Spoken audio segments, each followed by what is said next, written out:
Welcome to the TFO podcast, where guests get to give their thoughts, feelings, and opinions on a variety of subjects. This podcast is hosted by your very own Stacy Cook, and as always, sponsored by Fool's Guide Life Coaching. Follow me on all social media platforms. So give it up for our guest today. Yeah. I guess each experience, whether it's similar or the same scenario, everyone takes it in differently. Oh, I would agree with that. And so for me, I can only get through this trial or tribulation or whatever it may be the best I know how. Yeah. And because I'm not a flight personality, I'm a fighter, and I can only get through something if I know myself and like how I get through it or how I deal with conflict or whatever. But you go to therapy so that you can get the tools to go through these things, right? Yeah. So it's kind of a because you know what I'm saying? Like it's a double-edged sword it is. for So sure. because I think therapy is kind of what I mean. Like yeah. Well, not necessarily a therapist, but even outside of therapy, as you meet people that you value their opinion. I do. You can just ask questions. I do, and I've always prided myself in being very empathic. And like I've met strangers on the street that were like, "Oh, read me." I read them, they end up in tears. They're like, "How do you know that?" I was like, "Because I am a very spiritual person, and I do believe in empaths, and I do feel people's emotions or energies, and for me, but it's made it harder for me to deal with my own." Yeah. And my reasoning for therapy was like, again,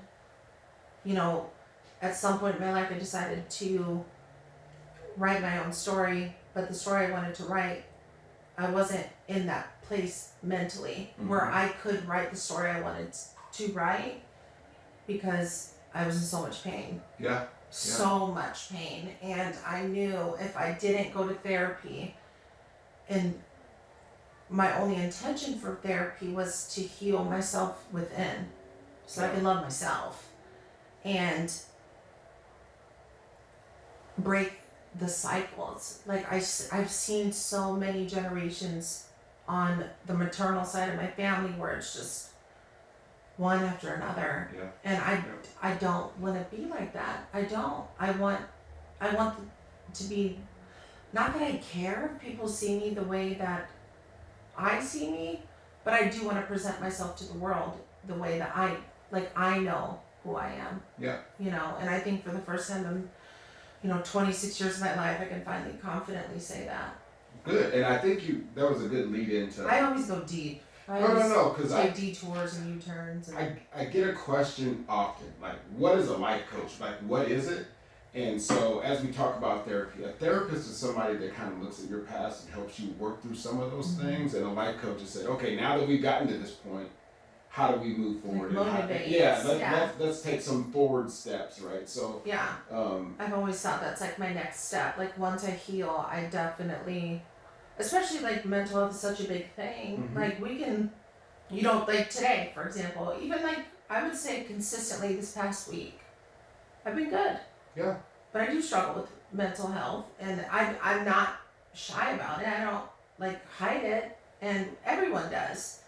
But everyone deals with it differently as well. Yeah. And I doubt myself a lot. I do. And it's just because of,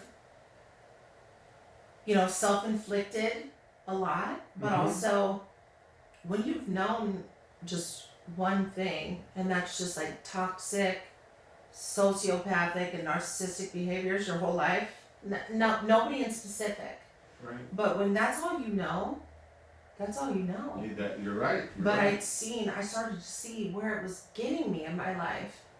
Like every time I did something, I would fail. Or every relationship or friendship I would get into, it would fail. Right. Because, and I had to take a step back and be like, you know what? It's not just them. Like I'm acting and moving throughout my life the only way I know how, and it's not working. Yep. So again, I'm not trying to push anything on you, but I think that finding some people that you can ask some advice I think will help going forward. So, I mean, we'll talk about this off cam as we get to Yeah, that. no, and I'm down. I'm always down to hear other people's stories. I guess because I keep veering from the question. I'm always down to hear people's stories. Yeah, I'm never down to hear other people's inputs or opinions on my story in my life. You don't have to duplicate somebody else's story, but you can take in information to make your own decision. Oh, for sure. So one of the things you said I thought was interesting is that people might not see you the way you see yourself, and that's okay, right? So it is okay. I know you work in the public sector, so you get a chance to see a lot of people. What do you think people think? What do you think when somebody sees you out at work? Do you think they have some kind of general opinion of you? And if they do, what is that? I guess I've never been asked that question either. Well, that's my job. My job is to ask you the question. I guess I don't really think about it because I really I know it's hard to believe, but I really don't care. I don't I can't sit here and say that what other people think or the way they perceive me doesn't affect me, because words hurt. You know what I'm saying? They do, but I've never full transparency, I've never ran into any kind of conflict in the way of I'm a bartender and waitress, so it's I take care of a lot of people every day, but I've never had anyone see me other than daily. I'm the worst at receiving compliments, the worst. People will oh my God, you're so beautiful, you're so tall, this old man. Well, I guess I don't want to. That kind of sounded. It sounds